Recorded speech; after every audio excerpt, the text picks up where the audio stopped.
do. So the lessons of history of of hyperinflation, and by the way, the German hyperinflation is not the only one that's done that. The actual worst hyperinflation in world history was what happened to Zimbabwe in 2007. Okay, but political leaders will only tackle inflation when they have no other choice. Okay, because when the majority, the debtor class, which is always in the majority, loves to have a slight rate of inflation. And what they hope for is they're always borrowing money for mortgages and new trucks and whatever. And they're hoping that the interest rates that they pay will be less than the inflation rate. And so that the money they pay back will be worth less than the money that they have borrowed. Okay, and that's a very popular thing for popularly elected governments. And it doesn't matter whether you're speaking of Republicans or Democrats here. Both have followed inflationary policies in this country, particularly since 2008. Now, once the inflation genie escapes the bottle, it is very difficult to put it back in the bottle. Okay, and so there's no painless way to reverse this inflation. So what am I saying? I'm saying that it's going to be painful. I can remember one time uh, going out on a wrestling mat with a three-time national champion, and my coach told me, Fuller, do the best you can, but this is going to hurt. And he was right. It hurt. What is the Biden administration doing in all this? Well, it's inflation. It's inflating the economy deliberately. Increased spending, the several $1 trillion Build Back Better program that the Biden administration is trying to do. And of course, decreasing the supply of energy, deliberately decreasing the supply of energy, which fuels our economy in so many ways. As Jim, you just said, what's going to happen to a gallon of milk? Okay, and of course, so what is he trying to do? What's the Biden gamble aimed at? Well, if you were a conspiracy theory believer, you would think that what he wants to do is he wants to forcibly destroy the hydrocarbon-based economy and convert it to green energy. And he wants to destroy his political enemies because his political enemies are the ones that are being hurt most by this inflation. But you know what scares me the most? What scares me the most is what France did in 1960. France reissued its fiat currency. The currency of France is the franc, F-R-A-N-C. And in 1960, it completely just reissued new currency, and it took 100 old francs to get one new franc. Voila. The debt is reduced by 100%. Voila. Of course, people's savings are wiped out. Will the United States do the same? Be alert. Stay tuned. We need to talk about fiat currency sometime, Jim. John, there's so many questions in the things that you said, but to touch on the last, reissuing a new currency. In other words, if somebody's worked their entire life and amassed a savings of $1 million thinking that they're going to retire on that money, and we reissue a new dollar like France did, that $1 million becomes worthless.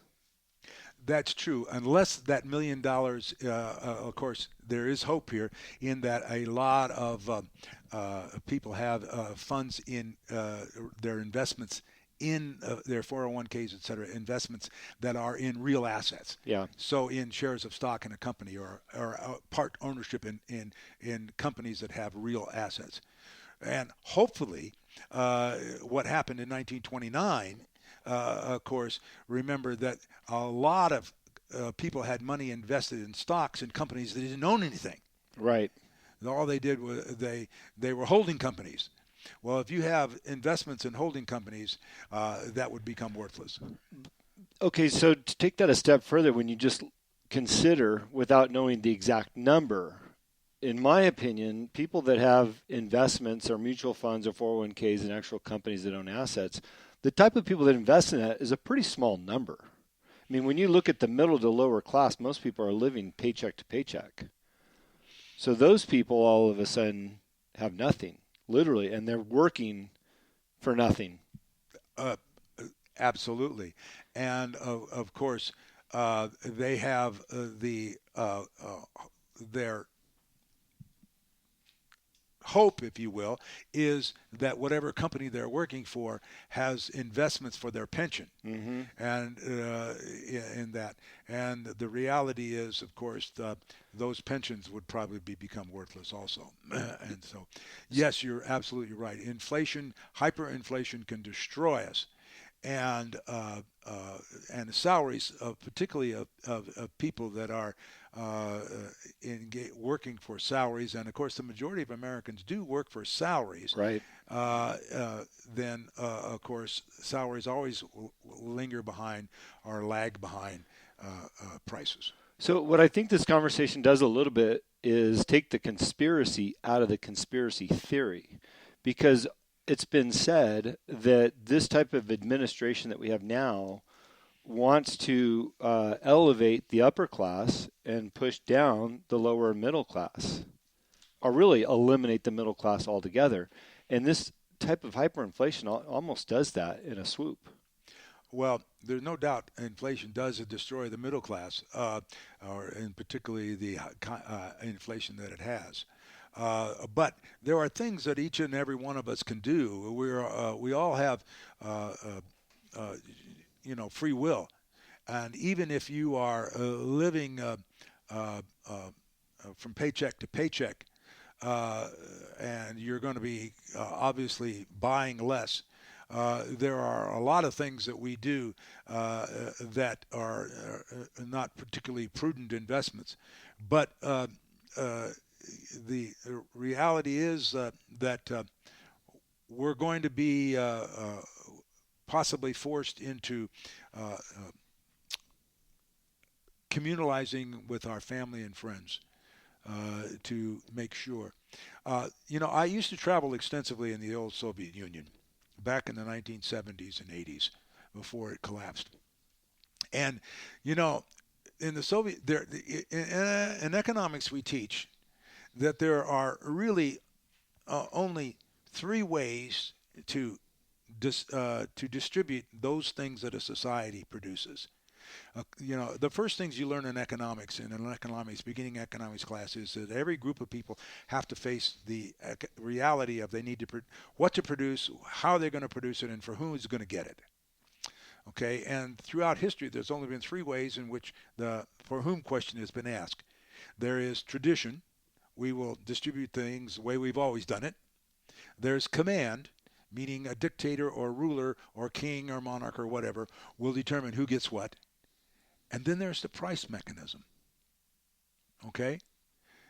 Well, with the emergence of the markets economies in the world, what's happened is, you know, the price mechanism operates completely because when you buy something, what you're doing is you're voting with your dollars for those things you want people to produce at the price you're willing to pay and the quantities in which you want them done.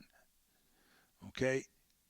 When you have a command economy like socialism, you have decisions being made by somebody who is attempting to make decisions for the untold infinite number of decisions people make when they go to the marketplace and make choices as to how to spend their money. For instance, one of the most interesting characters I met in the old Soviet Union was what was known as a Zisman. He was called a Zisman. Now, a Zisman was a criminal under Russian law, but he was very, very important in the Russian economy. Let's say, for example, that a car factory had a quota that they were to produce 100 automobiles a week.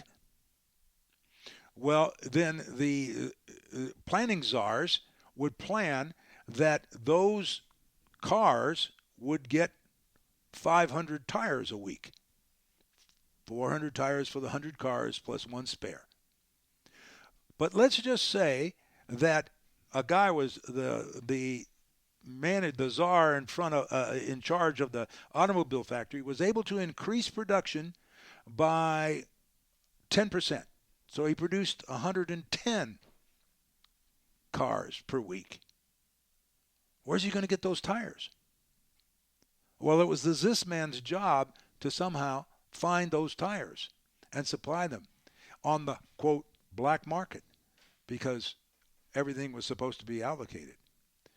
Well, under the price mechanism, if you increase production of 10 automobiles a week, you just go out on the market and you buy the tires. And if you have to pay a little more to get those tires than what they were getting, you do that because and what happens is then whoever pays a little bit more for those tires gets the tires rather than somebody who's not willing to pay them. And so they're allocated for you. Okay. Well, when people think that socialism is going to be successful in getting us what we need in the quantities that we need and the exact price we're willing to pay. When I traveled in the old Soviet Union, everybody had money, but they did not have goods. And so what happens is that when you control production and you control prices, you have rationing, which is what they're doing to our health care, which is another subject. Right. Okay, I have one last question or thought for you before we wrap this up. And I want to try to articulate it the right way. But when you started the show, you talked about some of the first things that the Biden administration did to be reliant on other countries for our energy, because we were 100% energy dominant. As a matter of fact, I think you mentioned in your other show that we were actually selling it, exporting it out. Now, I'm thinking, I would imagine that a number of people that voted for this administration voted in the light that maybe they didn't understand what the actual agenda would be of this administration. In other words, this administration has an agenda of how they're going to run the country. They have a formula. They have a plan. And on day one, they started facilitating and instituting that plan. And my guess is that a lot of people wouldn't have voted for inflation and $6 a gallon gas, but they were naive enough not to understand what their intent was, right? So therefore, a lot of people made a mistake, in my opinion, of voting for this administration. And I guess we could be very upset with them because they won the election, but at the same time, I don't think that they were forthright in letting the American people know what their goals and objectives were, because now we're living a year and so many months down the road, and it feels like this place is a disaster. But it's with intent, in my opinion. Well, they have a goal. I'm on record as someone asked me, can the nation survive this Biden administration? And I said, oh, absolutely. America can survive a presidency of Joe Biden, just like I said it could have survived a presidency of Barack Obama. But that's not the right question. The right question is, can America survive a people that would elect Joe Biden? That's the question. And shame on the people if they're now having buyer's remorse because of their naivete or their ignorance. Yeah, because we can put our own opinions about COVID aside because there's a million out there, a lot of conspiracy theories too. But when you look at the result of some actions that were taken on day one of this administration to reduce our energy resources and the effect that it's having today, clearly they had a plan and they started on day one. And like you said, people probably are having buyer's remorse. I think a more important question, not necessarily, can we survive? Can America survive? Will we know the America that we know today in the future. I mean,